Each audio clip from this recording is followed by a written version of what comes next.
बहुत महत्वपूर्ण विषय है। सुनने में लगता है कि मन की ही तो बात है, लेकिन ये विषय बहुत गहरा है, बहुत विस्तृत है। ऐसा इसलिए मैं कह रहा हूँ क्योंकि मनुष्य अपने विचारों का ही पुतला होता है और सभी विचार उसके मन में ही आते हैं। मनुष्य जैसा सोचता है वो धीरे धीरे वैसा ही हो जाता है। कहते हैं यो यथा चिंतयति स तथैव भवति। ये मन जिसे बंधन का भी कारण कहा जाता है और मोक्ष का भी कारण कहा जाता है। अभी जैसे हमने कीर्तन में सुना कि मन ही बांधे मन ही खोले, मन तम मन उजास। अब मन ही बांधे मन ही खोले, यही भाव हमारे धर्म ग्रंथ जिन्हें हम पहले से पढ़ते आ रहे वे भी कहते हैं कि मन एवं मनुष्याणां कारणं बंध मोक्षे। बंधन और मोक्ष दोनों का ये कारण है। ये मन तम अर्थात काला भी होता है और यही मन उजला भी होता है। काले मन का भाव क्या है? यदि किसी के मन में पाप है, किसी के मन में विषय विकार भरा हुआ है, छल से उसका मन भरा हुआ है, कपट से भरा है, तो हम बोलचाल में भी कहते हैं कि इसका तो मन काला है। और जिसके विचार पवित्र हो उसके लिए हम कहते हैं कि ये तो मन का साफ है। मैं समस्त मनुष्य को या समस्त जगत को मन के ही इर्द गिर्द मानता हूं और ये केवल मेरे मानने की बात नहीं है, यह सत्य है। इस मानवीय सृष्टि को बने हुए कहते हैं कि 1,96,8,53,126 वर्ष हो चुके हैं इस सृष्टि को। 7वां मनवंतर ये चल रहा है। कितनी बार हमारी चेतना किन किन योनियों में आई होगी, कितनी बार विषयों के क्षणिक सुखों का भोग किया होगा और जितनी भी बार हमने भोगा होगा उन भोगों के संस्कार हमारे चित्त पर हैं और उन्हीं संस्कारों के आधार पर हम अगले प्रयास करते हैं। आज मानव मात्र मन का ऐसा दास बना हुआ है कि उसे आत्मा के विषय में सोचने का समय ही नहीं है। मैं बार बार दो शब्दों का प्रयोग करता हूं, एक है मनोरंजन और दूसरा है आत्मरंजन। ये सोचते हुए भी मुझे दुख होता है कि यदि यहाँ पर मनोरंजन की कोई व्यवस्था होती, जैसे किसी फिल्म के कलाकार को बुला करके नचवाया गया होता या कोई नाटक नाटिका रखी गई होती या कोई जो नई आ रही मूवी का प्रीमियर किया गया होता, तो यहाँ एक स्क्रीन कम पड़ती, बाहर भी स्क्रीन लगाते तो ये पूरा भर जाता और हो सकता है कि इससे 4 गुना बड़ा हॉल भी छोटा पड़ जाता है। और यहाँ और उसके लिए विशेष प्रयास भी नहीं करना पड़ता। आप स्पीकर के साउंड को थोड़ा सा बढ़ा देते तो 5-10 मिनट 15-20 मिनट में भीड़ यहाँ इकट्ठी हो जाती। फोन कर करके लोग बुलाते कि चलो धुरंधर 2 चल रहा है, टिकट की जरूरत नहीं है। और यहाँ इस आध्यात्मिक कार्यक्रम के लिए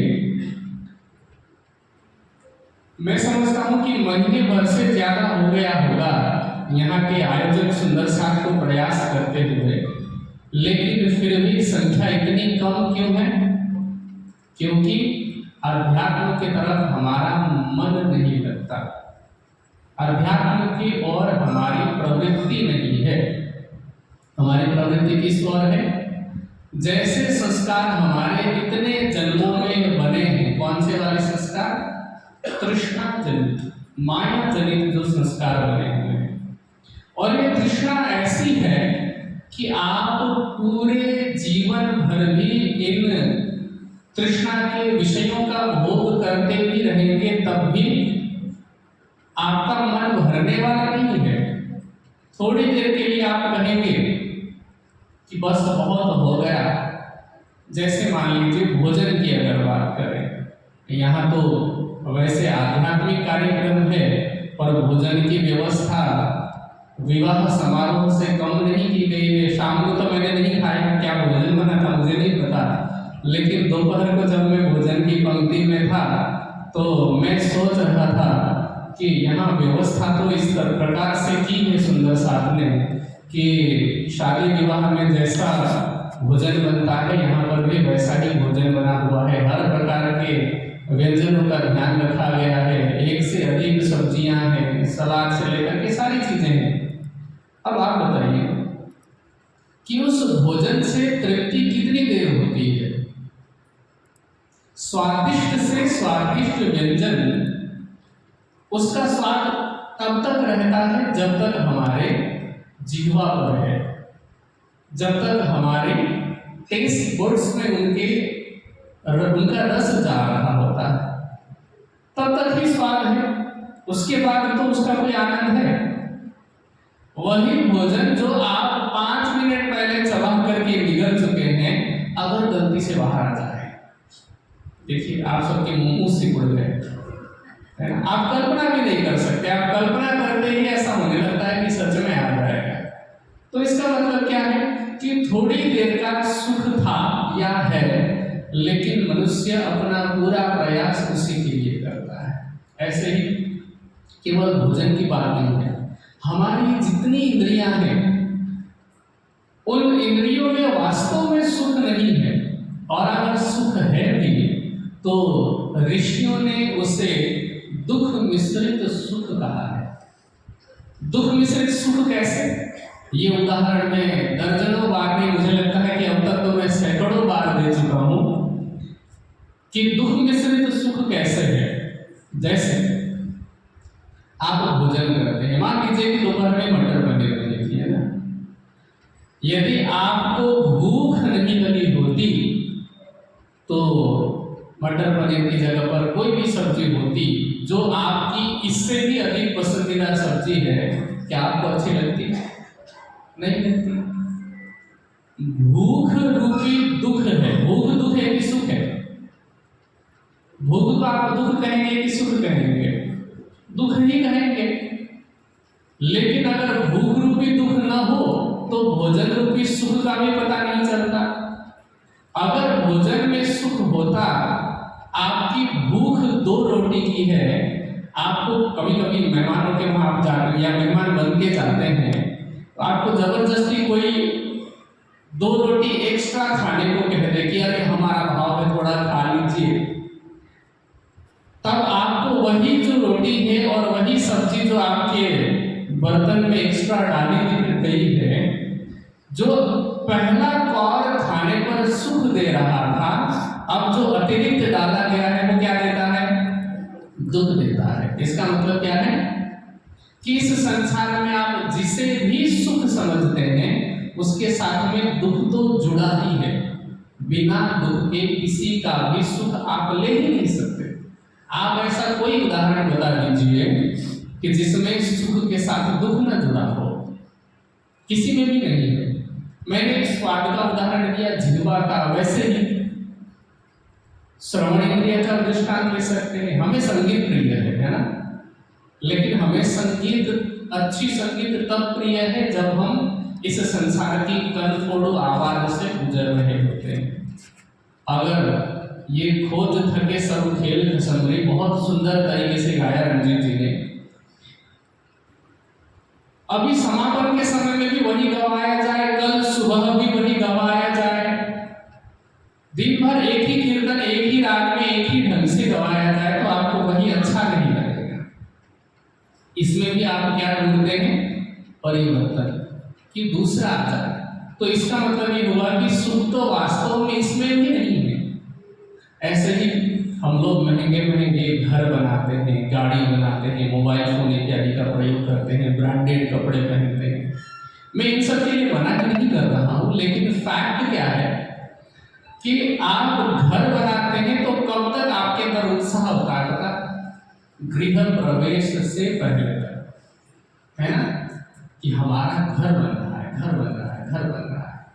एक बार गृह प्रवेश हो गया, उसके बाद क्या होता है? अब तो अपना ही है। और एकाध महीने के बाद ऐसा लगने लगता है कि घर में बैठे बैठे उब गए। अब कहीं टूर का प्लान बनाते हैं, वीकेंड पर 2 दिन के लिए ही सही, पास में कहीं घूमने जाते हैं। चलो उदयपुर जाया जाए या कहीं और जाया जाए, और फिर घर से बाहर निकला जाता है ये सोचते हुए कि घर उबा रहा है, घर में बैठे बैठे तो घर भी सुख नहीं दे रहा है। उसी घर में आपको कहा जाए अगर कि आपको नजरबंद किया जा रहा है, भोजन भी आपको समय पर मिल जाएगा, पानी मिल जाएगा, कपड़े मिल जाएंगे,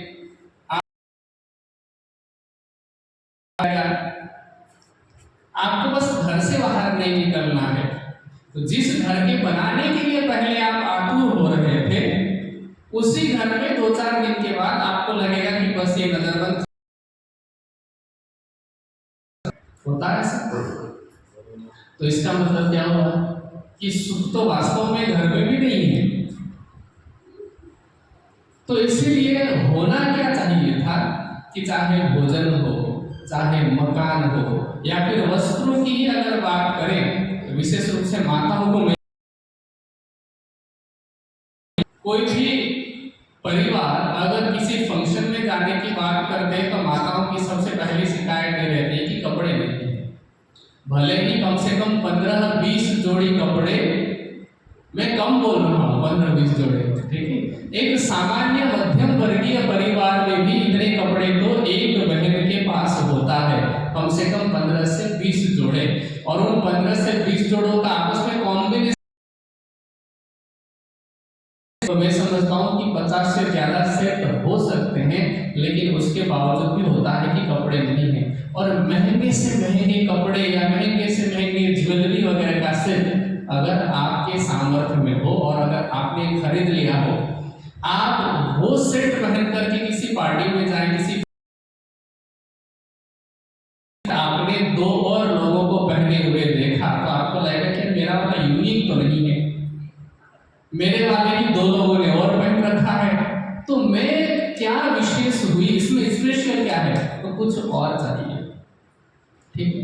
या फिर अगर ऐसा न भी हो तब भी एक से दूसरा बार ही लोग बोलेंगे कि अरे पिछले बार ही तो पहना था, ठीक है। तो वास्तव में सुख की अगर बात करें तो इन सब में नहीं है। सुख किसमें है? सुख कुछ अलग ही। मैं बात कर रहा था कि ये चाहे भोजन हो, वस्त्र हो, चाहे मकान हो, ये हमारी आवश्यकता थी, और आवश्यकता को हमने क्या बना दिया कि यही हमारे जीवन का आधार है। जीवन आवश्यक है, पता चले कि हम जो खा रहे हैं उसका रस कैसा है, लेकिन हमने क्या बना दिया? आज इंसान जीने के लिए नहीं खाता है, क्या करता है? वो खाने के लिए जीता है। अभी भोजन बनाने वाले जो लोग होंगे वो आपस में बैठ करके डिस्कस कर रहे होंगे कि कल सुबह क्या खिलाना है, या फिर मेन्यू डिसाइड हो चुका होगा। इस प्रोग्राम के लिए जितना एफर्ट लोगों को बुलाने में किया गया होगा, उतना ही एफर्ट भोजन के मेन्यू को डिसाइड करने में भी किया गया होगा। और मैं मान लीजिए प्रोग्राम खत्म हो जाता है, जो लोग भोजन बनाने वाले हैं शाम का भोजन करते करते टेबल पर ये डिस्कशन शुरू होता है कि सुबह नाश्ते में क्या बनाना है, और जो बनाना है उसकी तैयारी शाम को ही शुरू हो जाती है। सुबह नाश्ते के समय में तैयारी होती है दोपहर के भोजन की, ऐसे दोपहर को तैयारी कर रहे होते हैं शाम की। तो हम अब तृष्णा के लिए खाने लगे हैं, ऊर्जा के लिए नहीं खा रहे हैं। इसी तरह से अहंकार के लिए हम बड़ी बड़ी कोठियां बनाते हैं, केवल निवास के लिए नहीं बनाते, और दिखावे के लिए हम महंगे महंगे वस्तुओं का प्रयोग करते हैं, उपयोग के लिए नहीं। आप जिन जिन महंगी महंगी वस्तुओं को खरीदते हैं, है तो आपका पैसा, मैं मना नहीं कर रहा हूं, लेकिन मैं वास्तविकता बता रहा हूं कि हम उस एक मन के वशीभूत होकर के किस खाई की तरफ जाते हैं। हमारा जीव, कुछ लोग बोलचाल में जिसको जीवात्मा कहते हैं, चेतना कहते हैं, आत्मा कहते हैं, हमारी जो चेतना है वो कितनी बार कितनी योनियों में गई होगी और कितनी ही बार उन विषयों का भोग किया होगा, लेकिन तब भी शांत नहीं हुई। तो क्या आपको लगता है कि इस जन्म में शांत हो जाएगा? कहते हैं कि एक ऋषि थे, उनका नाम है सौधरी।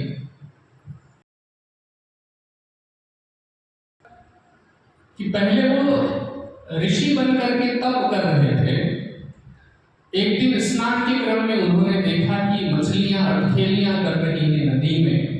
उनको लगा कि इनका परिवार है, कुटुंब है, तो शायद परिवार की वजह से सुख मिलता होगा। जैसे मछली है, इसमें पति होगा, पत्नी होगी, इनके बच्चे होंगे। मुझे लगता है कि शायद मुझे भी संसार का भोग करना है, तब मैं सुखी होऊंगा, ऐसा सोचकर सौधरी मुनि ने, कहते हैं कि माता की पुत्रियों से उन्होंने शादी की, अनेक पुत्रियों से। शादी के बाद कई वर्षों तक वो इस संसार के विषयों का उपभोग करते रहे, लेकिन अंत में उनको लगा, लंबे अंतराल के बाद, कि इससे भी शांति नहीं मिली, और पुनः वह सब कुछ छोड़ छाड़ करके वन में चले गए।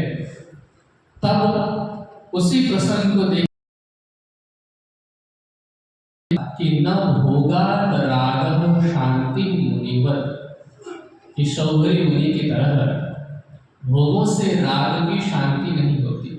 और इसी प्रकार की बात भर्तृहरि जी कहते हैं कि भोगा न भुक्ता वयमेव भुक्ता, तपो न तप्तः वयमेव तप्ता, कालो न यातो वयमेव याता, तृष्णा न जीर्णा वयमेव जीर्णा।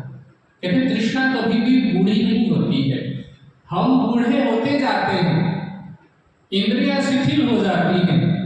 क्या कहते हैं ऋषि मुनियों ने? उसकी प्रवृत्ति को जान करके उन्होंने कहा कि वलिभी मुखमाक्रांतम पलितै अंकितम शिरः गात्राणि शिथिलायन्ते तृष्णैका तरुणायते। कहते हैं चेहरे पर झुर्रियां पड़ जाती हैं, सिर के बाल सफेद हो जाते हैं, इंद्रियां शिथिल हो जाती हैं, लेकिन उसके बाद भी तृष्णा जो है वो जवान रहती है, तरुणी रहती है। बताना चाहूंगा, जो आपने अपने घरों में आस पड़ोस में देखा होगा कि किसी को डायबिटीज हो जाता है। डायबिटीज की वजह से तो अनेक कारण है, कई बार तनाव से होता है, कई बार अनुचित भोजन या अनुचित जीवन शैली से होती है, बैड लाइफ स्टाइल से। मान लीजिए कि किसी ने मीठा अधिक खाया और उसको शुगर हो गया, डॉक्टर तो कह देगा कि आपको अब मीठा नहीं, कि पूरे जीवन भर मीठा खा करके वो बीमार हुआ है या हुई है। लेकिन जैसे ही घर में कोई नहीं होगा, बेटे बहू, तो क्या करेंगे? फ्रिज खोलेंगे, अलमारियां खोलेंगे कि कहां पर मिठाई रखी होगी। तो आप बताइए कि पूरे जीवन भर जिह्वा के गुलाम बनने, उनकी तृष्णा की पूर्ति नहीं हो रही है। आपको क्या लगता है कि केवल शरीर वृद्ध हो जाने से तृष्णा थोड़ी हो जाती है? इसीलिए ऋषि मुनि ने ये बात कही कि गात्राणि शिथिलायन्ते तृष्णैका तरुणायन्ते। बहुत सारे ऐसे लोगों को देखता हूं कि जिनकी उम्र भी 60, 65, 70 के आसपास होती है, जिन्होंने पूरे जीवन भर भी संसार का भोग किया है, और उसके बावजूद भी यदि घर में कोई ऐसा पकवान बनता है जिसे खाने के लिए डॉक्टर ने उन्हें मना किया हुआ है, तो वो चिढ़ जाते हैं। जब बेटे, बहू या घर के लोग उन्हें मना करते हैं ना कि ये नहीं खाना है, वो चिढ़ जाएंगे, वो डांटने लग जाएंगे, बोलेंगे तुम ही सब जानते हो, हमारी तो इस घर में कोई नहीं सुनता। इसी प्रकार की बातें होती है। इसका सीधा अर्थ ये है कि आज आप देख रहे हैं 60, 70, 75 साल के लोगों को ऐसा होते हुए, लेकिन हमारी भी उम्र तो वो होने वाली है और हम भी वैसे ही होंगे। कहते अपने मन पर थोड़ा सा भी नियंत्रण नहीं किया था। मैं ये सारी बातें, ये कि छोटी छोटी बातें डिटेल में क्यों कह रहा हूं? प्रवृत्ति को समझना, अपने मन की प्रवृत्ति को समझना बहुत आवश्यक है। अभी जो हमने गायन सुना, उस गायन में एक चौपाई, जो आखिरी चौपाई थी, जिसमें कहा गया था कि खाली मन, मन ही में ब्रह्म है। आपको पाना है तो मन को इन विषयों से खाली करना पड़ेगा, और मन को विषयों से खाली करना छोटी बात नहीं है। समाधि के मार्ग में आने वाली 9 बाधाएं बताई है पतंजलि मुनि ने। कहते हैं व्याधि, ज्ञान, संशय, प्रमाद, आलस्य, अविरति, भ्रांति दर्शनम, भूमिकत्वम। अब प्रारंभ की अगर हम बात करें, या प्रारंभ के 5-6 समस्याओं की, तो ये सारी समस्याएं मन से ही जुड़ी हुई है। और वास्तव में आगे की जो समस्याएं हैं कि ध्यान का न लगना, और लगने पर भी कुछ समय के बाद में टूट जाना, ये सब समस्या किसकी है? मन की।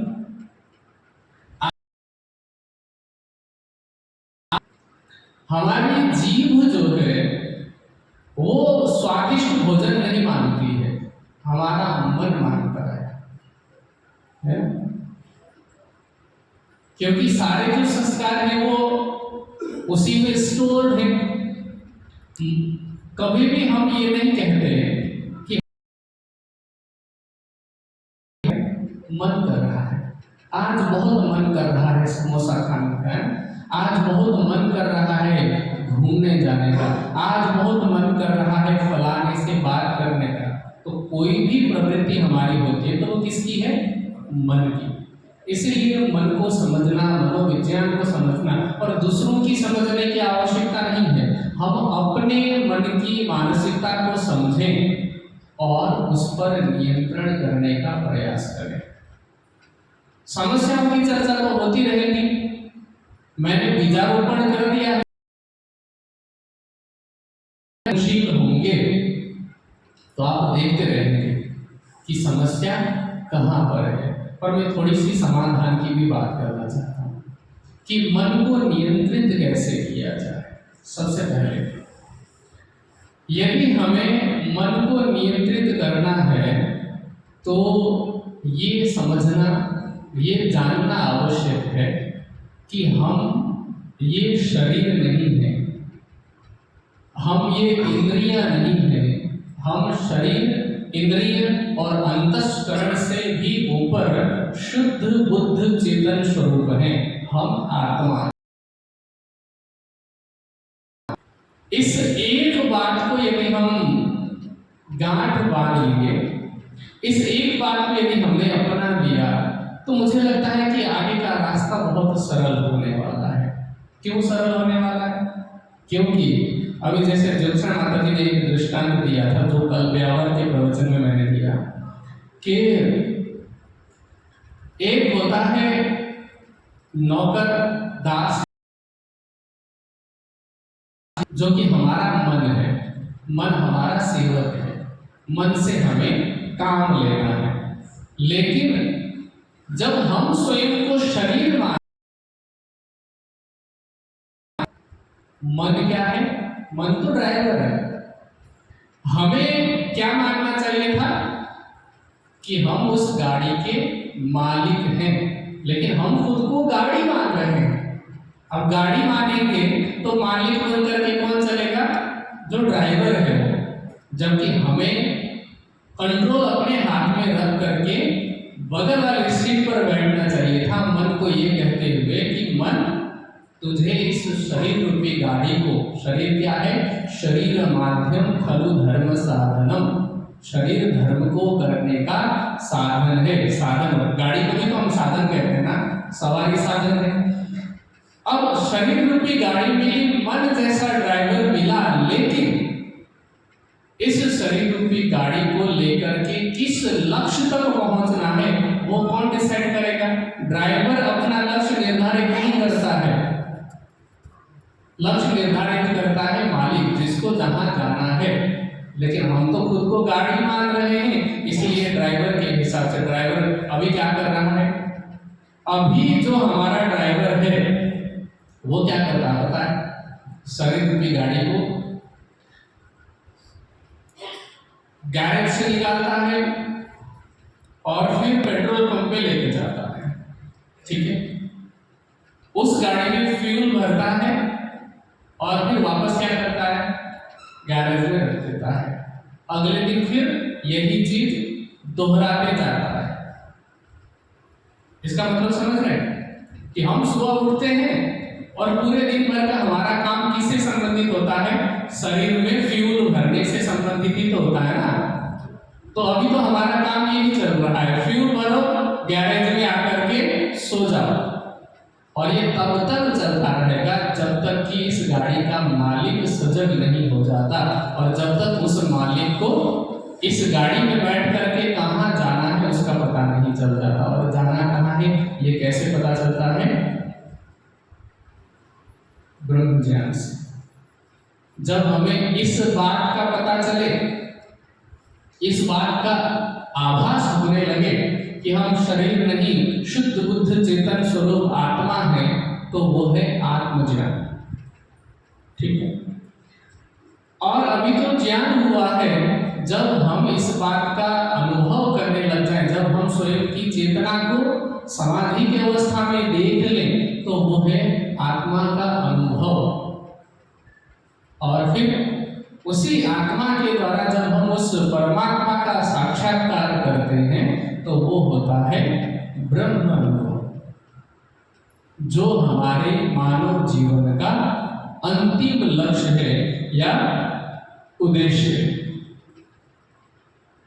गड़बड़ हमारी इसलिए हो रही है क्योंकि हम अब तक स्वयं को गाड़ी मान रहे हैं, शरीर मान रहे हैं, और शरीर मान करके ही जब से हमने होश संभाला तब से लेकर के अब तक के सारे प्रयास चल रहे हैं। हम परिवार को बढ़ाते जा रहे हैं, उसके लिए भी मनाही नहीं है। आप इस संसार में उत्पन्न हुए हैं सामाजिक प्राणी के रूप में, आपका विवाह हुआ है, वंश वृद्धि हुई है, कोई बात नहीं। लेकिन अगर आप केवल इतना करते हैं, इसके अतिरिक्त कुछ नहीं करते, तब समस्या है। हमारे ऋषि मुनियों ने क्या कहा? कहते हैं आहार निद्रा भय मैथुनम च समान वेतत पशुभिः नराणाम धर्मो हि तेषाम अधिको विशेषो धर्मेण हीना पशुभिः समान। ये सोना, खाना, मृत्यु से डरना, वंश वृद्धि करना, ये तो पशु भी कर लेते हैं। और यदि हम भी केवल इतना करें तो हम में और पशु में भला क्या अंतर है? कोई अंतर नहीं रह जाता। तो मनुष्य यदि श्रेष्ठ है तो वो धर्म के कारण, अध्यात्म के कारण, और यदि मनुष्य धर्म और अध्यात्म से विमुख हो रहा है तो किसके कारण?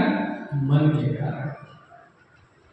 इसलिए हमारे संतों ने, ऋषि मुनियों ने, चाहे वेद की बात करें, चाहे उपनिषदों की बात करें, दर्शन शास्त्र की बात करें या संत वाणी की बात करें, सभी में मन को जीतने की बात की, मन को कल्याणकारी संकल्प वाला बनाने की बात की।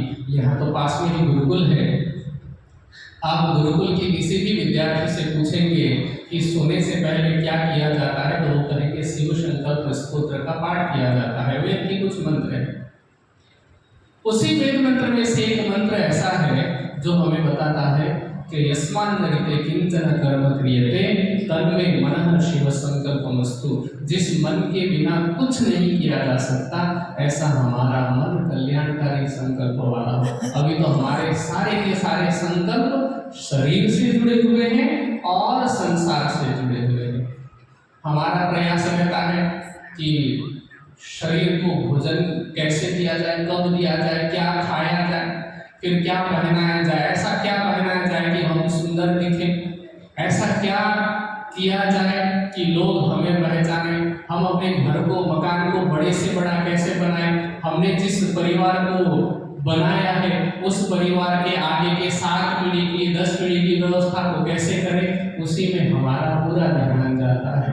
जबकि इससे पहले बड़े बड़े ऋषि मुनि हुए जो पहले कभी न कभी हमारे जैसे ही थे, इस संसार के भोग में ही लिप्त थे, लेकिन जैसे ही उन्हें पता चला कि वास्तव में जो कुछ है वो तो आत्मा ही है। एक दृष्टांत उपनिषद में बहुत सुंदर है, याज्ञवल्क्य ऋषि का। याज्ञवल्क्य जी ने अपनी दोनों पत्नियों को, उनकी 2 पत्नियां थी, ऋषि थे, और दोनों ऋषि पत्नियों को बुला करके कहा कि मैं अब संन्यास ग्रहण करना चाहता हूँ और ध्यान के मार्ग पर आगे बढ़ना चाहता हूँ। अब मैं इस गृहस्थ से मुक्त होना चाहता हूँ, इसलिए मैं चाहता हूँ कि मेरी जो भी लौकिक संपदा है, कुटिया है, थोड़ी बहुत जमीन होगी, हो सकता है कि गौशाला हो, कुछ भी हो, उन्होंने कहा मेरा जो कुछ भी लौकिक है इसे तुम दोनों आपस में बांट लो।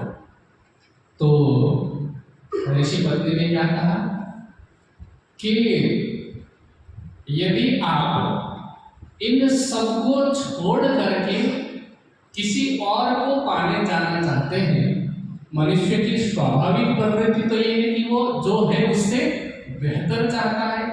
इसका मतलब ये हुआ कि आप जिसकी इच्छा कर रहे हैं वो तो जो छोड़ के जाने उससे अच्छी होगी, तो आप हमें उसका ज्ञान दीजिए। आप हमें बताइए कि वो क्या है जिसे पाने के लिए जो प्राप्त है उसे छोड़ करके जा रहे हैं।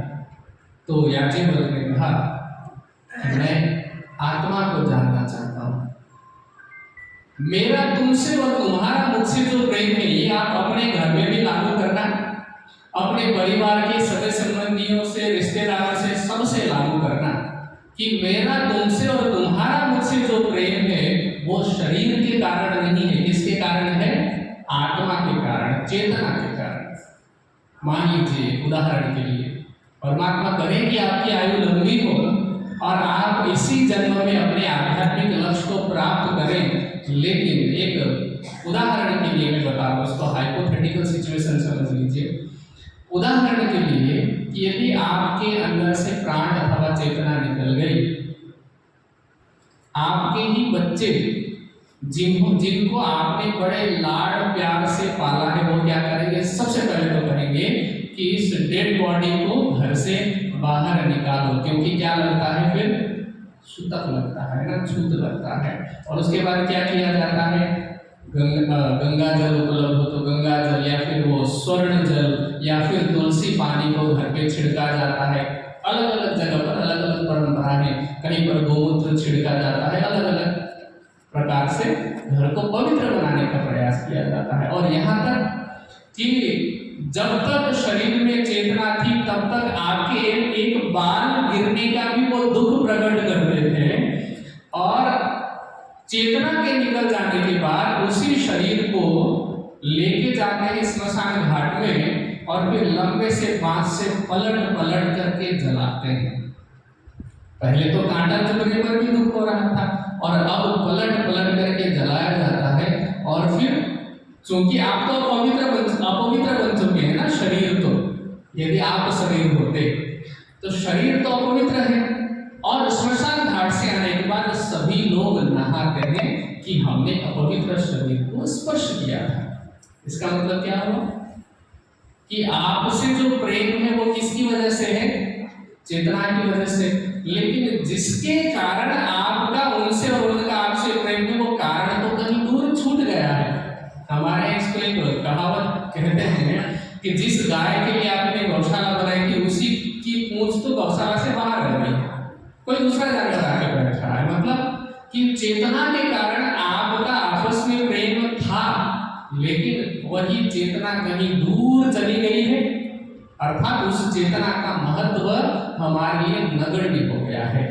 तो याज्ञवल्क्य ने ये बात अपनी दोनों पत्नियों को समझाई और कहा कि आत्मा ही सब कुछ है और क्या करना चाहिए हमें? आत्मा वा अरे द्रष्टव्यो श्रोतव्यो निधिध्यासितव्यो, आत्मा को ही देखना चाहिए, आत्मा के बारे में ही सुनना चाहिए और आत्मा को जानने का ही ध्यान करना चाहिए। और मैं इसी की प्राप्ति के लिए ये सब छोड़ करके निकल रहा हूँ। मैं ये नहीं कहता कि आप भी सब छोड़ करके निकल जाइए, पर गृहस्थ में रहते हुए भी, वो भी तो गृहस्थ में रहते हुए पहले ऋषि थे ना, जब चरम लक्ष्य तक पहुंचने की बात आई तब उन्होंने अपनी पत्नी को छोड़ने की बात कही, वरना आप घर में रहते हुए संत कबीर जी की तरह रह सकते हैं। संत जन क्या कहते हैं? जो जल भीतर कमल रहे जल में डूबत नाही, साधु जग में रहत भी लिप्तवान हो नाही। कमल की तरह आप रह सकते हैं। हमारे यहाँ तो गृहस्थ संतों की भरमार है। हमारे समाज में दो लोगों को योगेश्वर कहा जाता है, एक है योगेश्वर श्री कृष्ण और एक है शिव जी।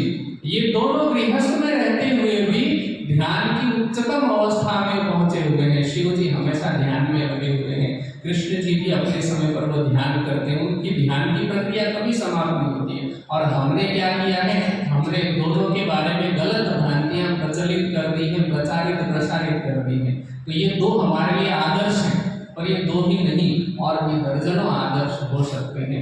और मैं चाहूँगा कि दूसरों का आदर्श बनाना छोड़ें और आधुनिक समाज में आप भी आदर्श बन करके सामने आए, लोग देखें तो कहें कि हाँ, गृहस्थ में रह करके भी इनके जैसा भक्त बनाया जा सकता है, इनके जैसा आध्यात्मिक बना जा सकता है। और उसके लिए हमें नियमित रूप से अपने जीवन में ध्यान को शामिल करने की आवश्यकता है, अपने आहार विहार को थोड़ा शुद्ध करने की आवश्यकता है। हम जितना अधिक सात्विक बनेंगे उतना अधिक हमारा मन नियंत्रित होगा, हमारी इंद्रियां नियंत्रित होंगी। तो हम अपने जीवन में ध्यान को शामिल करें, हम अपने जीवन में सात्विक भोजन को शामिल करें, अपने जीवन में चर्चा प्रवचन के श्रवण को शामिल करें और स्वाध्याय की प्रवृत्ति। स्वाध्याय का मतलब किससे कहानी उपन्यास की मैं बात नहीं कर रहा हूँ। हमारे जो धर्म ग्रंथ हैं, ब्रह्मवाणी आपके सामने उपलब्ध है, वेद दर्शन उपनिषद आदि की वाणी है, गीता है, महाभारत रामायण इत्यादि जो ग्रंथ है, चाहे वेद हो या फिर वैदिक आर्ष ग्रंथ हो, इन ग्रंथों का हम स्वाध्याय करें, वो वास्तव में स्वाध्याय है।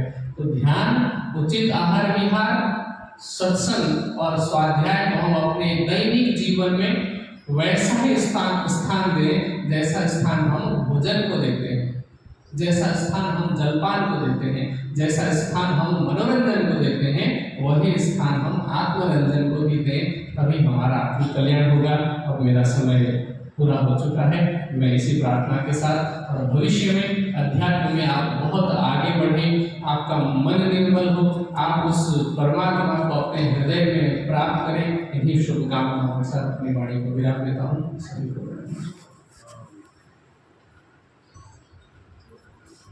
बोलिए श्री प्राणनाथ प्यारे की जय।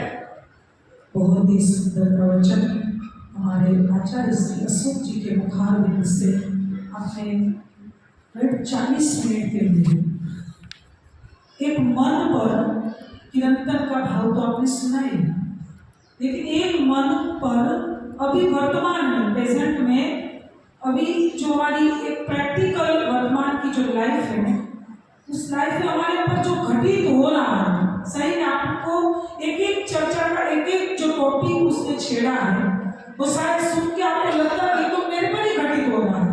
हर एक को लगता होगा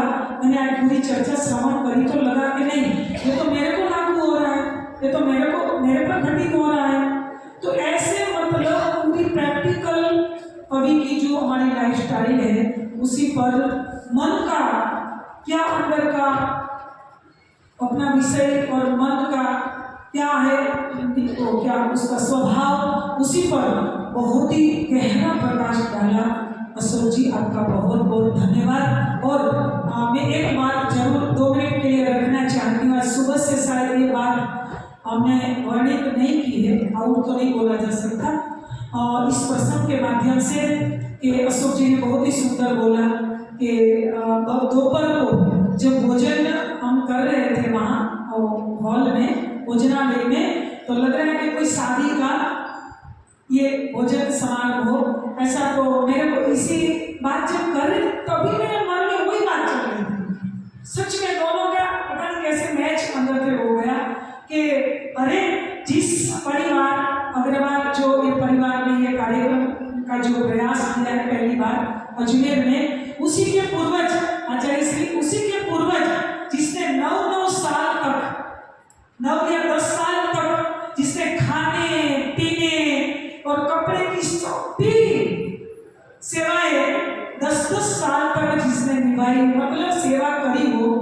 ऐसे मैं एक चौपाई को भी अभी याद कर रही थी, और ये क्या खाने की भी वो जब बोल रहे थे तभी मैं अंदर चिंतन कर रही थी कि अग्रवाल बनिया मीने आया राजा राम समेत कबीला अपने सेवा करे तमाम, इन सब साथ में राजा राम भाई सिद्धार्थ और तारतम वाणी, क्या बोला मैं, तारतम वाणी सब में। मैं इसका भाव अभी बताऊं